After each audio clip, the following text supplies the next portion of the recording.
I'm Harris Faulkner with my co-hosts Emily Campagno and Kayleigh McEnany, also joining us today, host of Kennedy Saves the World podcast. Kennedy herself saving us all. Former Wisconsin of their districts.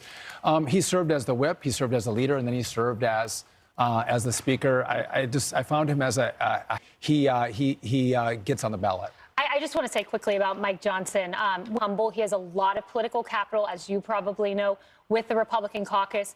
I was very impressed by him. Oh, shots fired. With the mind. He's left Congress? I've gotten less gray. Humor there. He went on to talk about possible replacements for Biden. He said, Newsom is slick, but he has no facts. Kamala, politically impossible to move her aside. Yeah, so he's thinking. Yeah, and, Emily, there you go. The media with their basket of deplorables moment, he baited his opponent Hillary into just such a moment. But the person who is how refreshing it was to have someone that was competent, to have someone saying something that wasn't word salad, that wasn't a lie, that wasn't a narrative or just absolute garble, and people around them fawning and fanning and telling. He did really try and deregulate. But what I'm so curious about, will he make that pledge? Call him on it. Yeah, call him on it. Exactly right. Our prior conversation about how the president has done anything but listen to the American people, to Sean's point. Poll after poll and voice after... All of it. And then by the fall of 2021, it's not Republicans calling him out. It's not his predecessor. Well, one of the reasons, because Emily, who had mentioned that the president doesn't seem to hear our voices, party and no party type things, are looking at those. That's how they know they can be disruptors.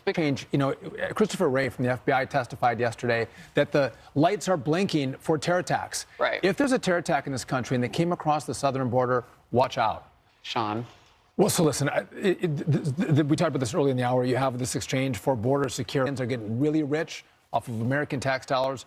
We want to see how the money is spent, where, and who's siphoning cash off the top. Yeah, Those two things, you get a deal. You see how he is at news conferences. I mean, that there might be a reason why Americans don't have trust, as Sean is saying, in the process with regard to Ukrainian funding. Afghanistan. We're in uniform right now. Emily, why not a fireside chat at this point? I mean, clearly, Biden, I realize it's late in the evening, perhaps, and I don't say that to be unkind, but he's got a full competence. Incompetence.